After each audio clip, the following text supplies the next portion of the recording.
오늘도 이 생명의 말씀이 우리 모두에게 큰 축복이 되기를 바랍니다. 오늘부터 몇 주가 될는지 모르겠습니다만은 요한계시록을 강의하려고 합니다. 요한계시록은 1장부터 22장까지 있어요. 이 계시록 말씀을 저희들이 계속해서 묵상하려고 합니다. 요한계시록을 통해서 주시는 교훈은 이 말씀을 읽는 자, 또 듣는 자, 또 그 가운데 기록한 것을 지키는 자는 복이 있다 하고 말씀하고 있어요. 이 말씀을 지키는 자가 복이 있다. 그래서 그 이유를 우리가 묵상하면은 첫째로 이 요한계시록 말씀이 성경에 기록되어 있기 때문이에요. 성경에 기록되어 있다는 것은 읽으라고 주님께서 주신 말씀이죠. 그래서 우리가 요한계시록은 성경에 기록되어 있기 때문에 우리가 읽어야 됩니다. 그리고 두 번째로 우리가 또 읽고 듣고 지켜야 되는 이유는 천사의 가르침 때문입니다. 천사의 가르침 때문이에요. 그래서 요한계시록 22장 10절에 보시면은 함께 읽겠습니다. 또 내게 말하되 이 두루마리 예언의 말씀을 임봉하지 말라. 때가 가까우니라. 아멘. 이 천사의 가르침이 이 계시의 말씀을 임봉하지 말라는 거예요. 임봉하다는 것은 성경을 덮어놓고 안 읽는 것을 말합니다. 그래서 우리가 요한계시록은 펼쳐놓고 우리가 읽어야 된다는 거예요. 그 이유가 때가 가깝기 때문이다 하고 말씀하고 있습니다. 주님이 재림하실 때가 심히 가깝기 때문에 천사가 사도 요한에게 주신 교훈은 이 예언의 말씀을 읽어라 하고 말씀하고 있어요. 읽고 또 듣고 지킴으로써 복이 있다 하고 말씀하고 있습니다. 그리고 또 우리가 이 요한계시록을 읽어야 되는 이유는 혼인 예복을 잘 준비할 수 있기 때문이에요. 주님께서 공중 재림하실 때에 성도님들이 부활되고 휴거되어지죠. 휴거되었을 때에 우리 각 사람에게 세마포가 준비되어 있어야 됩니다. 세마포, 즉 예복을 준비하지 못하면은 혼인잔치에 참여할 수 없죠.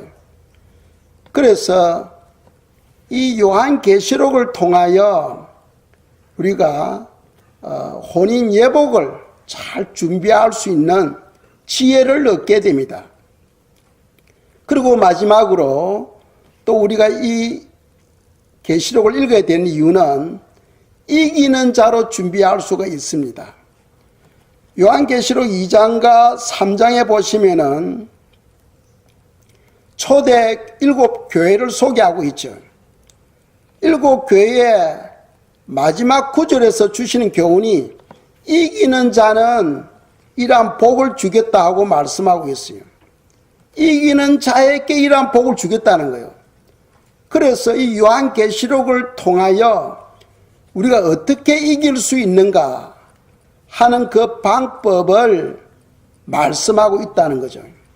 그래서 우리가 이기는 자가 되려면은 이 요한계시록을 자꾸 읽어야 됩니다. 읽음으로써 우리에게 복이 될 수가 있습니다. 요한계시록을 읽다 보면은 두려워요. 또 짐승이 표를 찍게 하고 그 표를 받지 아니하면은 매매도 못하고 또 엄청난 많은 그리스도인들이 순교를 당하게 됩니다. 그러니까 우리가 요한계시록을 읽으면은 두렵고 무서워요. 그런데 하나님께서 이 요한계시록을 주신 목적은 성도들로 하여금 두렵고 무서워하도록 이것을 주신 것이 아니고 하나님의 사랑을 깨닫고 기쁜 마음으로 천국에 대한 소망을 갖도록 하기 위해서입니다. 우리 요한계시록을 자꾸 읽음으로써 우리가 천국에 대한 소망을 갖게 됩니다. 이 땅에서는 소망이 없지요. 우리는 예수 그리스도 안에서 천국 백성입니다. 천국 시민권을 가지고 있어요. 그래서 이 땅에 사는 것은 나그네의 삶입니다. 천국에서의 삶을 위하여 이 땅에서 영적으로 준비하는 과정이에요. 그래서 우리의 마음의 중심은 항상 천국에 가 있어야 됩니다. 주님이 부르실 때는 아멘 하고 언제든지 갈 수 있도록 준비하는 시간이 바로 우리가 이 땅에서의 삶이 되겠습니다. 사단이 싫어하는 성경이 있어요. 성경 전체 66권으로 되어 있는데 특별히 사단에 대해서 언급하는 성경이 창세기가 있고 욥기가 있고 또 요한계시록이 있습니다. 이것을 사단이 싫어해요. 왜 그러냐 하면은 창세기를 통해서 인간의 근본을 알 수 있어요. 인간이 어디서 왔으며 어떻게 타락했으며 무엇을 하며 살아야 되는가 하는 것을 창세기를 통하여 우리가 알 수 있지요. 그리고 욥기를 통해서 사단이 어떻게 역사하며 영적인 문제가 무엇인가 하는 것을 깨닫게 되죠. 그리고 요한계시록을 통해서 천국에 대한 소망을 갖게 됩니다. 그러니까 우리가 창세기와 욥기와 요한계시록은 반드시 우리가 읽어야 된다는 겁니다. 요한계시록을 바르게 이해를 하려면은 문자적으로 우리가 이해를 해야 돼요. 요한계시록 읽다 보면은 상징적인 부분이 많이 나옵니다. 그런데 그 상징 부분을 우리가 자꾸 해석을 하려고 하면은 꼬여요. 어려워집니다. 그래서 요한계시록을 이해하는 방법은 첫째, 문자적으로 이해하시면 돼요. 문자적으로. 어려운 상징이 나오는 것은 반드시 성경에 그 상징을 해석하고 있다는 거죠. 그러니까 상징으로 나오는 부분은 성경을 통해서 우리가 해석을 할 수 있고, 그렇지 않은 것은 그냥 문자적으로 그대로 받으면 됩니다. 그리고 역사적으로 이해를 하면 돼요. 그리고 마지막으로 순차적으로 이해를 하면 됩니다. 왜 그러냐면 사도 요한이 천사에 의해서 그림을 보게 돼요.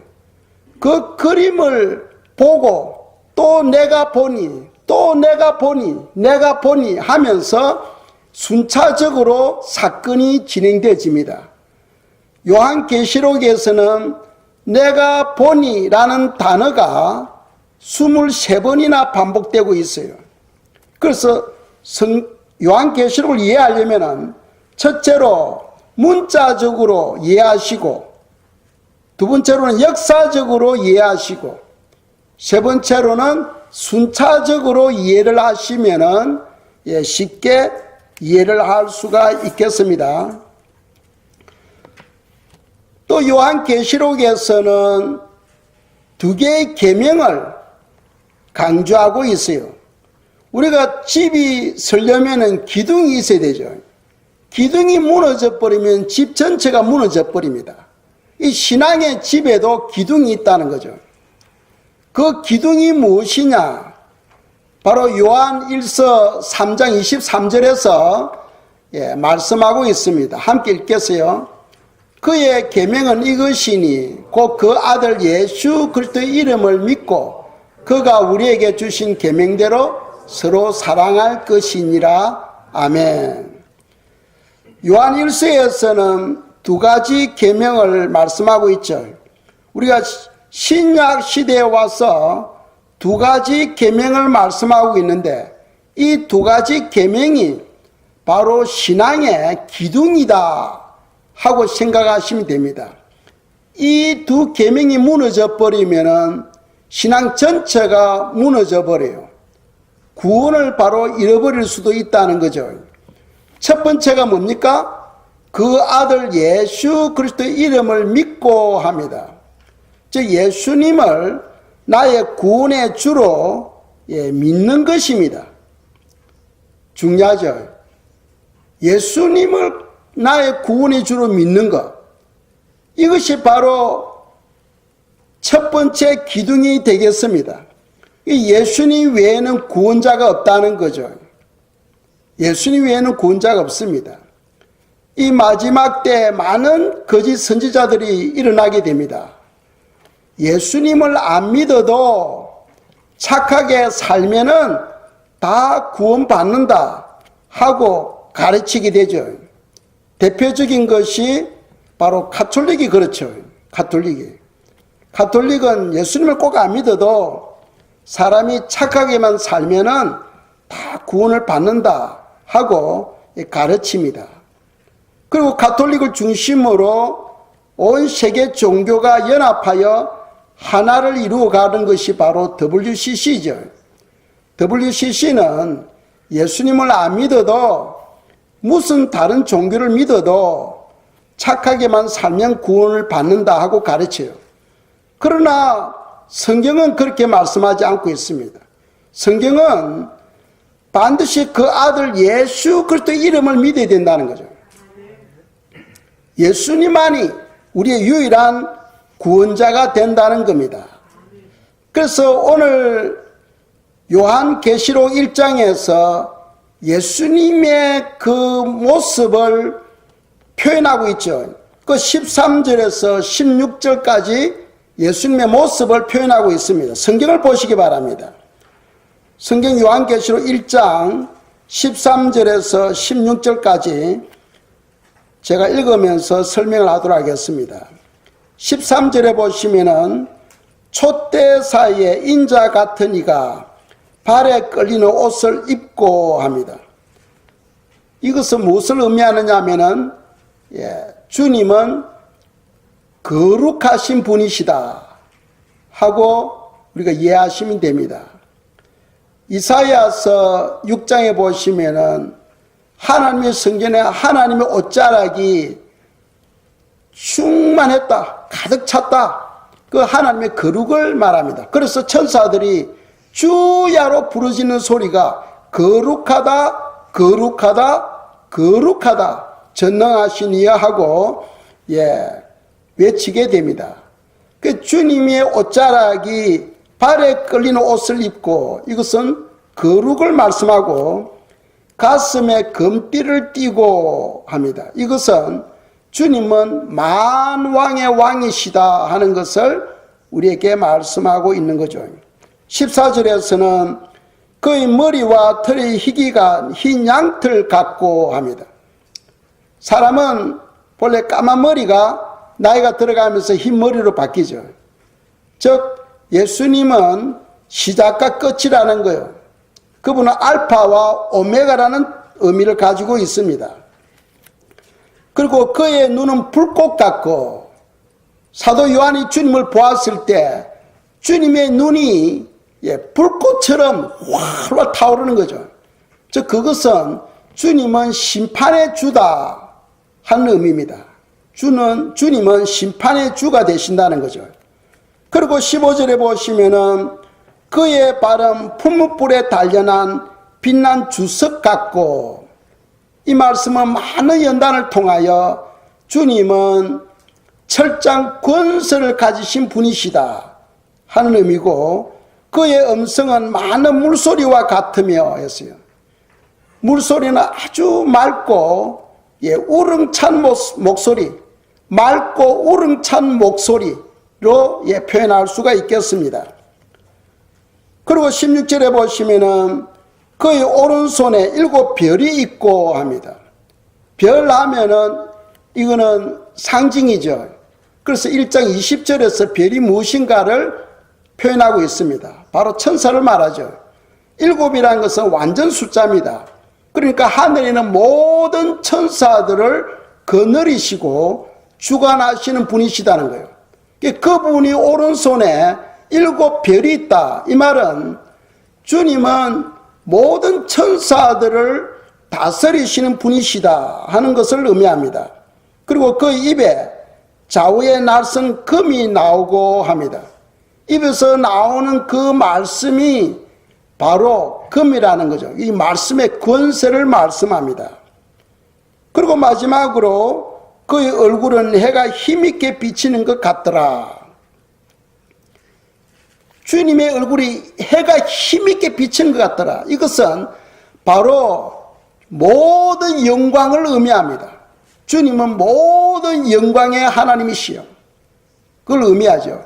이런 주님의 그 모습을 사도 요한은 보고 그냥 그 자리에서 엎드러져 죽은 자같이 되어버립니다. 너무 놀라버린 거예요. 이 땅에서 3년 반 동안 주님을 보며 주님과 함께 동행했던 사도 요한이 주님의 그 실제 모습 그것을 보고는 너무나 놀래버린 거예요. 그리고는 엎드러져 죽은 자같이 되어버립니다. 우리도 주님께서 이러한 모습으로 우리에게 오실 때에 우리도 요한처럼 땅에 엎드러져 죽은 자같이 될 줄 믿습니다. 그런데 주님은 우리의 연약함을 아시기 때문에 아마 이런 모습으로 안 오실 것 같아. 예. 우리가 알아야 될 것은 주님은 만왕의 왕이시고 그분은 우리의 유일한 구원자가 되신다 하는 것을 믿으시기 바랍니다. 두 번째 23절에서 주시는 교훈이 뭡니까? 그가 우리에게 주신 계명대로 서로 사랑할 것이니라. 서로 사랑하라. 이것이 바로 두 번째 계명이죠. 그래서 많은 사람들은 그래요. 아니 우리는 서로 사랑만 하면 다 돼. 이제 이 말씀은 지킬 필요가 없어 하고 말하는 사람들이 많아요. 그는 사랑이 무엇인지를 몰라서 그렇죠. 성경에는 율법이 613가지 율법이 있어요. 613가지를 10가지로 묶어서 요약해 놓은 것이 바로 십계명입니다. 십계명을 한마디로 요약하여 말한다면은 사랑이죠. 사랑. 그러니까 사랑 안에 모든 율법이 다 들어갑니다. 그걸 알아야 돼요. 사랑 안에 모든 율법이 다 들어가요. 그래서 서로 사랑하라. 이 말씀은 먼저 하나님을 사랑해야 되죠. 하나님을 사랑해야 하나님의 사랑을 받고 그 사랑으로 우리가 형제를 사랑할 수가 있습니다. 그 사랑이 바로 아가페 사랑, 하나님의 사랑이죠. 고린도전서 13장에 보시면은 내 몸을 불사르게 다른 사람들께 내어주고 내 몸을 불사르게 남에게 내어주고 내가 가진 모든 것을 남들에게 나눠준다 할지라도 사랑이 없으면 내게 아무 유익이 없느니라 하고 말씀하고 있죠. 그러니까 우리가 오늘날 뭐 장기 기증 이런 게 있잖아요. 그죠? 자기 몸의 일부를 다른 사람들에게 주는 거 장기 기증, 또 남을 위해서 자기가 대신 죗값을 받는 거 이런 거 한다 할지라도 또 내가 가진 모든 재산을 다른 사람들에게 나눠준다 할지라도 사랑이 없으면 아무 유익이 없다는 거예요. 그러니까 그때 성경에서 말씀하는 그 사랑이 무엇이냐는 거예요. 그거는 바로 아가페 사랑을 말해요. 아가페 사랑. 내 몸을 남에게 나눠주고 내 재물을 나눠준다 할지라도 아가페 사랑으로 하지 아니하면 하나님하고 상관이 없다는 거예요. 아무 유익이 없다는 거죠. 그래서 우리가 형제를 사랑하는 거 이거 내 사랑으로 하면 안 돼. 하나님의 사랑으로 하려면은 먼저 하나님과의 관계가 우선되어야 됩니다. 하나님과의 관계가 우선되어지고 주님으로부터 그 아가페 사랑을 받아서 내가 형제를 사랑할 수가 있는 거죠. 그걸 우리가 알아야 된다는 거죠. 그래서 계명대로 서로 사랑하라 이 말씀 안에 모든 계명이 포함되어지는데 그때 그 사랑은 하나님의 사랑을 말합니다.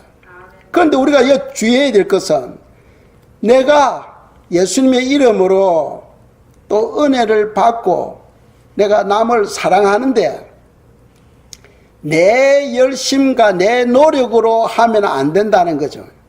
왜? 우리 힘으로는 율법을 지킬 수가 없어. 그렇죠? 그래서 로마서 8장 4절에서 말씀하죠. 육신을 따르지 않고 그 영을 따라 행하는 우리에게 율법의 요구를 이루어지게 하려 하심이라 하고 말씀하고 있어요. 그러니까 이 하나님의 말씀을 지키는 것은 내 열심과 내 노력으로 지키시는 게 아니에요. 이 지킬 수 없어요. 그럼 어떻게 하느냐? 성령 하나님이 나에게 오시면은 이 말씀을 지키도록 역사에 가는 거죠. 그래서 성도는 성령 충만을 위해서 기도해야 됩니다. 주여 나에게 성령을 부어주시고 충만케 해주시고 성령님께서 내 삶을 주관해 주시도록 기도해야 된다는 거죠. 자, 예수님을 보십시오. 예수님이 세례 요한으로부터 세례를 받으시고 성령이 비둘기같이 임했습니다. 그래서 마태복음 4장에 보시면은 예수님이 성령님께 이끌림을 받아서 합니다. 성령님께 이끌림을 받아서 무슨 일을 합니까? 광야에 가서 40일 동안 금식하게 되죠. 그리고 또 뭐 하게 됩니까? 마귀에게 시험을 받게 되죠. 그거 다 하나님의 성령에 의해서 이끌림을 받아서 금식하고 또 마귀로부터 시험을 받게 되는 거죠. 그와 같이 우리에게 성령이 임하시면은 성령님이 내 삶을 이끌어가게 돼요.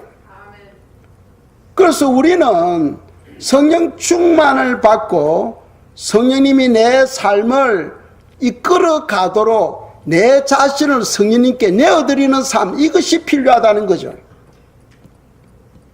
오늘 많은 사람들은 자기 열정과 자기 노력으로 하나님을 섬겨보려고 하는데 애쓰고 힘쓰고 되지를 않습니다.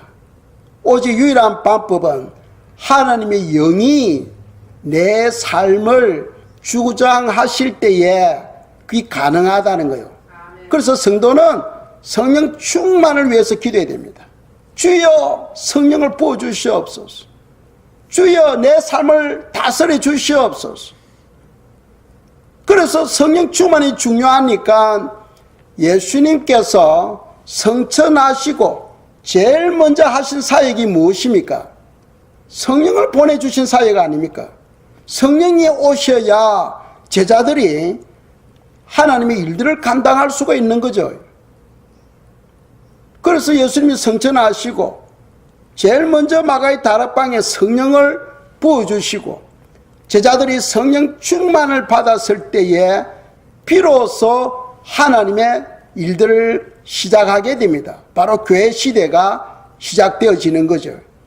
그래서 성도는 늘 성령님께서 나를 만져주시고 나를 인도해 주시고 나를 주관해 주시도록 우리는 기도해야 된다는 겁니다.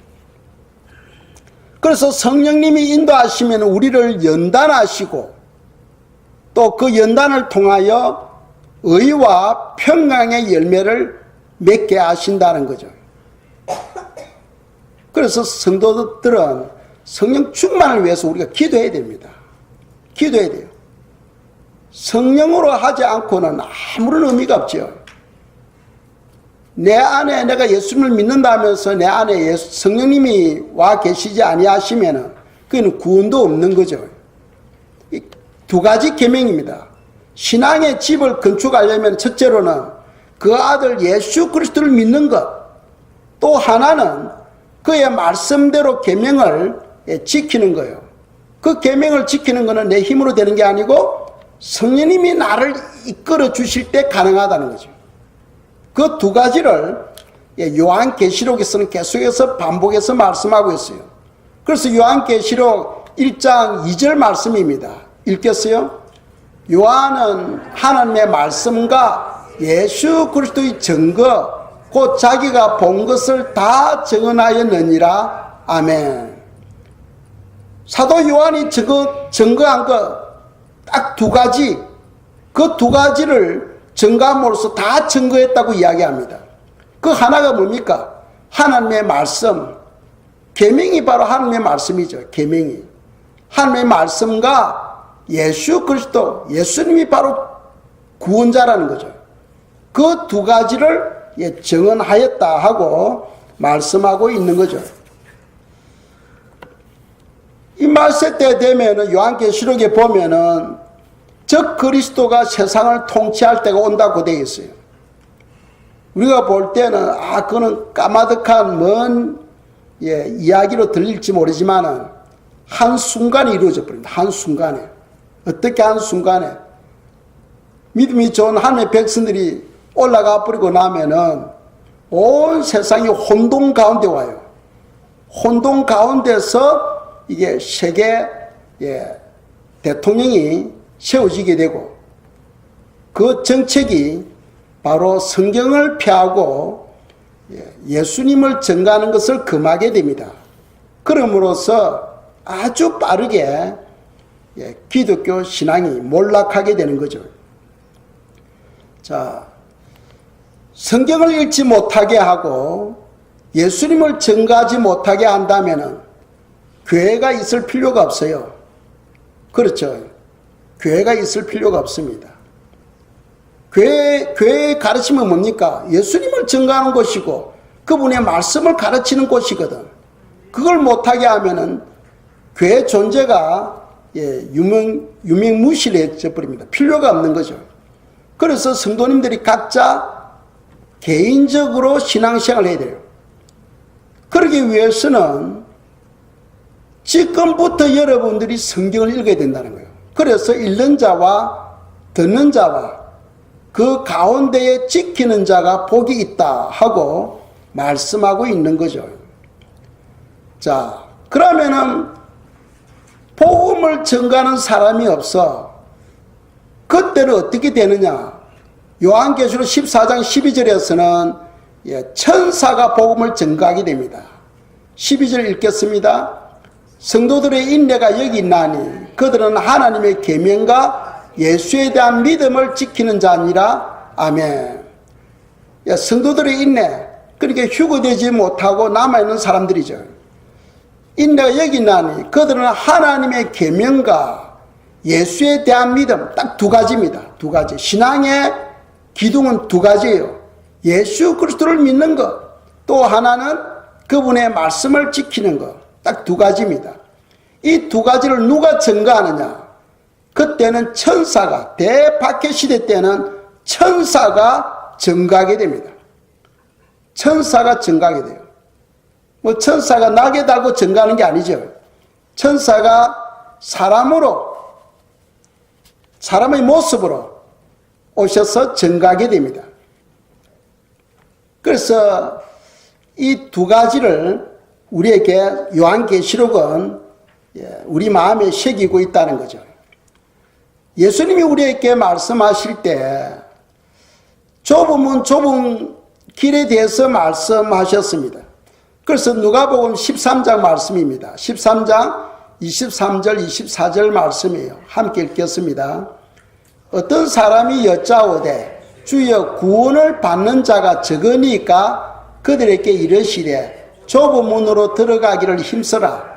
내가 너에게 이르노니 들어가기를 구하여도 못하는 자가 많으리라. 아멘. 자, 어떤 사람이 주님께 와서 묻습니다. 구원을 받는 사람이 많아요? 적어요? 적으니까 하고 물었을 때 예수님께서 주신 말씀이 좁은 문으로 들어가라는 거예요. 좁은 문으로. 그래서 넓은 길로 가면 그 길은 사망의 길이고 좁은 길로 가면 그거는 생명의 길이라는 거예요. 그런데 주님께서 좁은 문으로 가라 하는데 사람들은 알지만은 그 길을 가는 사람이 적다는 거예요. 왜 그러냐? 구원은 믿음으로 받잖아. 믿음으로. 그러니까 믿음이 없으면은 순종이 안 돼. 그렇다면 믿음은 무엇을 통해서 온다 했어요? 하나님의 말씀을 통해서 오잖아요. 그래서 우리가 지금 이 은혜의 시대 때 우리가 말씀을 읽고 듣고 해야 된다는 겁니다. 지금이 바로 우리에게 믿음이 자랄 수 있는 가장 좋은 시기입니다. 믿음은 들음에서 나며 들음은 그리스도의 말씀으로 말미암는다 하고 말씀하고 있죠. 지금 우리가 말씀을 자꾸 들어야 되고 말씀을 또 읽어야 돼요. 우리가 지금 성경을 어디에서든지 읽을 수 있는 은혜가 있잖아. 그러나 세상이 어두워지면은 성경을 가지고 있는 그 자체가 바로 단두대에 서야 되는 그런 시대가 오게 됩니다. 그러니까 지금 우리가 믿음이 자라야 된다는 거죠. 요한계시록은 그것을 지금 우리에게 가르치고 있다는 거예요. 성경을 읽어야 된다. 말씀을 들어야 된다. 그리고 그 말씀을 지켜야 된다. 지키기 위해서는 성령님의 인도를 받아야 된다 하는 것을 우리에게 계속 말씀하고 있다는 거죠. 자, 이 성경이 중요한데 말씀대로 사는 것 중요한데 그래야 좁은 문으로 가는 거예요. 그렇다면 예수님께서 실제로 그 삶을 보여주셨지요. 고린도전서 15장 3절 4절입니다. 읽겠습니다. 내가 받은 것을 먼저 너희에게 전하였노니 이는 성경대로 그리스도께서 우리 죄를 위하여 죽으시고 장사 지낸 바 되셨다가 성경대로 사흘 만에 다시 살아나사 아멘. 예수님은 말씀 되신 하나님이십니다. 본래 말씀 되신 그 하나님이 인간의 몸을 입고 이 땅에 오셨어요. 그분은 말씀 그 자체가 바로 법이죠. 그럼에도 불구하고 이 세상에 사는 동안에 33년을 사시면서 말씀대로 살았다는 거예요. 이 성경에 기록된 이 말씀대로 살았다는 거예요. 그것은 무엇을 의미하냐? 그만큼 말씀대로 사는 것, 이것이 엄청나게 중요하다는 것을 우리에게 가르치고 있는 거죠. 그 예수님은 말씀대로 이 땅에 오셨고 말씀대로 죽으셨고 말씀대로 성천하셨고 말씀대로 때가 되면 다시 오십니다. 이 말씀의 중요성을 말씀하고 있지요. 그렇다면 우리는 어떻게 살아야 되는가 하는 것을 우리가 금방 알 수가 있는 거죠. 그래서 요한복음 1장 3절 말씀입니다. 읽겠어요. 이 예언의 말씀을 읽는 자와 듣는 자와 그 가운데 기록한 것을 지키는 자는 복이 나니 때가 가까움이라. 아멘. 이 2번째 암송 구절입니다. 때가 가깝다는 거예요. 주님이 오실 때가 가깝기 때문에 우리는 더욱더 믿음을 준비해야 되는데 믿음을 준비하기 위해서는 말씀을 읽고 듣고 그 가운데 기록한 것을 지켜야 된다 하는 것을 우리에게 말씀하고 있는 거죠. 이 지키는 거 한 번 더 반복합니다. 내 힘으로는 지킬 수 없다 했죠. 성령님의 인도를 받으면 저절로 지켜지게 된다 하고 말씀을 드렸습니다. 자, 요한계시록은 누가 썼을까요? 사도 요한이 썼죠. 사도 요한이 썼습니다.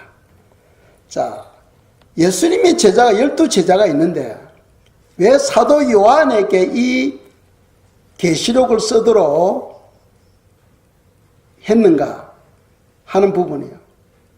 그래서 우리 그것을 알고 우리도 하나님으로부터 더 크게 쓰임받기 위해서는 이 요한의 그 삶을, 요한의 그 모습을 우리가 배워야 하겠습니다. 첫째로 사도 요한은 누구보다도 예수님을 더 사랑하셨어요. 누구보다 더 사랑하셨어요. 요한복음 21장 20절입니다. 읽겠어요?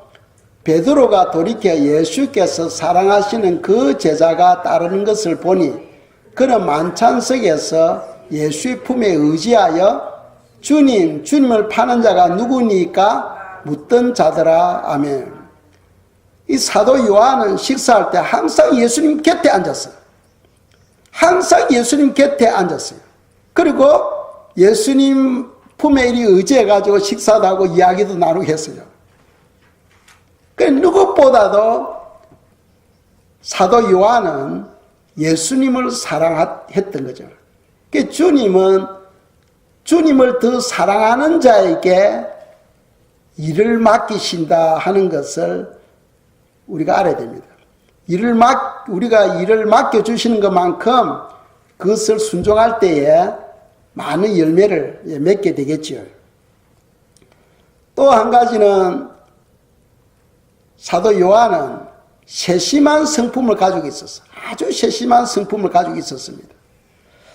그 이유가 성경에 보면 가룟 유다가 도둑질 하잖아요. 헌금을 맡은 사람입니다.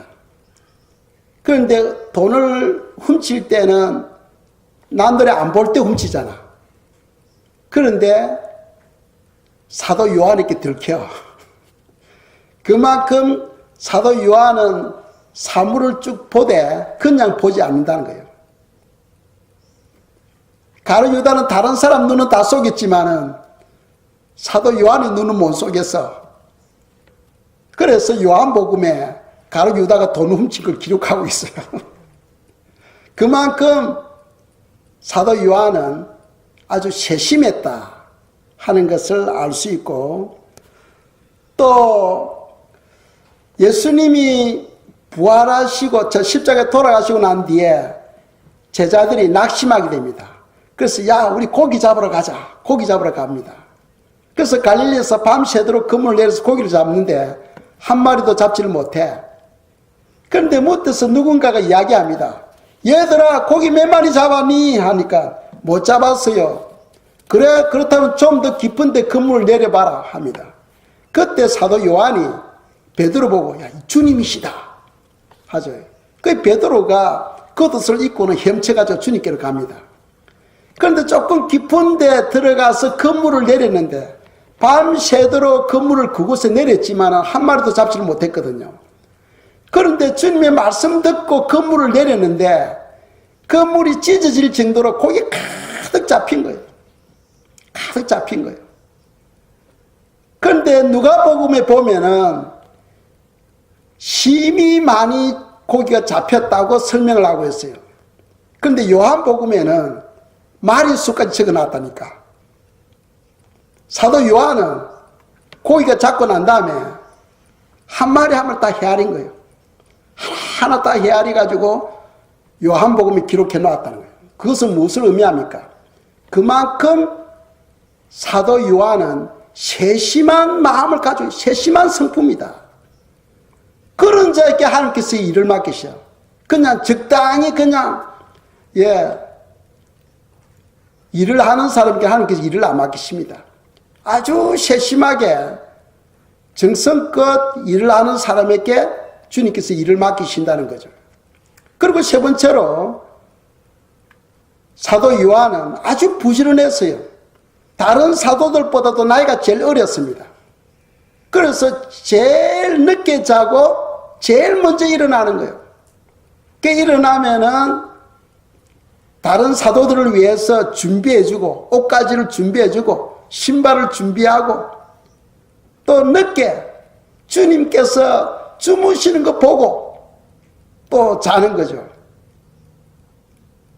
나이가 어리면서도 그만큼 부지런했어요. 이 성경에 보면은 니고데모가 밤중에 예수님을 뵈려고 오죠. 늦게 와서 그때는 다른 사도들이 다 자고 있을 때예요. 그 다른 사도들은 몰라. 니고데모가 방문한 것은 예수님과 요한만 압니다. 그래서 요한복음에 니고데모가 밤중에 예수님 만나러 온 걸 기록하고 있잖아요. 그때까지도 요한은 안 자고 있었다는 거예요. 얼마나 부지런합니까? 그리고 또 그 부지런한 것 때문에 예수님께서 십자가에서 돌아가시기 전에 요한에게 이야기합니다. 마리아를 가리키면서 너 어머니다 하고 이야기합니다. 그래서 예수님이 돌아가시고 난 뒤에 사도 요한이 마리아를 모시게 됩니다. 그래서 하나님은 부지런한 자에게 일을 맡기신다는 거죠. 성도님들은 하나님 일을 하려면은 첫째로 누구보다 주님을 더 사랑해야 돼. 그리고 두 번째로는 세심한 성품을 가지고 있어야 돼. 그리고 세 번째로는 부지런해야 돼요. 그리고 네 번째로 마지막으로는 사도 요한은 기억력이 아주 좋았습니다. 하나님께서 사도 요한에게 그림을 보여주셨거든. 그 그림을 다 기억해가지고 글로 기록한 것이 바로 요한계시록입니다. 어느 하나라도 소홀히 하지 않고 다 기억해가지고 하나하나 그것을 그 그림을 글로서 표현해 놓은 것이죠. 그리고 또 겟세마네 동산에서 예수님이 베드로, 요한, 야고보 제자를 데리고 기도하러 가시죠. 그래서 멀리 떨어져서 예수님께서 간절히 땀방울이 핏방울이 되듯이 부르짖으며 기도하고 있을 때 제자들은 뭐하고 있었어요? 주무시고 계셨습니다. 그런데 베드로, 야고보는 주무시고 계셨지만은 사도 요한은 안 자고 있었다는 거예요. 왜? 예수님이 겟세마네 동산에서 간절히 기도하는 거 요한복음에 다 기록되어 있기 때문이에요. 그 말은 안 자고 가만히 듣고 있었다는 거예요. 그만큼 기억력이 좋다는 거예요. 그 들은 것을 요한복음에 기록해 놓은 거예요. 놀랍죠. 그래서 오늘날 사람들은요, 이 치매 기운이 있어가 금방 잊어버려. 그런데 이 치매 기운을 멀리하고 우리가 기억력을 살릴 수 있는 유일한 길이 무엇이냐? 말씀을 읽고 묵상하는 거예요. 말씀을 읽고 묵상하면은 기억력이 치매가 오질 않습니다. 자꾸 기억력이 살아나요. 우리가 사용하는 만큼 발달하게 되어 있어요. 뇌를 사용하는 만큼 발달하게 되어 있습니다. 그래서 특별히 성도님들은 연세가 들면은 그냥 자기 자신에 대해서 소홀히 할 때가 많아. 그러면 금방 치매가 아주 빨리 옵니다. 치매가 오지 아니하는 유일한 방법은 하나님의 말씀을 읽고 그 말씀을 생각하고 살아가는 거예요. 그렇게 할 때 치매가 오지를 않아요. 치매 오다가도 놀래가 도망가 버려요. 그래서 우리 사도 요한을 본보려면 첫째로는 어떤 주님을 누구보다 더 사랑해야 되고 또 세심한 마음을 가져야 되고 또 부지런해야 돼요. 게으른 사람에게 하는 그 일을 맡길 수가 없어. 네 번째로는 기억력이 좋아야 돼. 그래서 우리가 사도 요한을 통해서 우리 자신을 발견할 수 있습니다. 나는 지금 어떤 존재인가 하는 것을 깨닫고 우리가 기도해야 됩니다. 주여, 나에게도 지혜를 주시고 성령 하나님께서 내 삶을 이끌어 달라고 기도해야 돼요. 우리가 요한계시록을 통하여 성령님께서 내 삶을 주장해 주시고 내 삶을 인도해 주시도록 우리가 기도해야 되는 거죠. 그래야 할 때에 우리가 이기는 자로 준비되어지고 또 혼인 예복을 잘 준비할 줄 아는 그런 성도님들이 될 줄 확신합니다. 이 시간 저희들이 기도하겠어요. 기도할 때 주님 저희들에게 계시록을 잘 이해할 수 있도록 지혜를 주시고 성령 하나님께서 내 삶을 주장해 주시도록 이 시간 합심해서 기도드리겠습니다.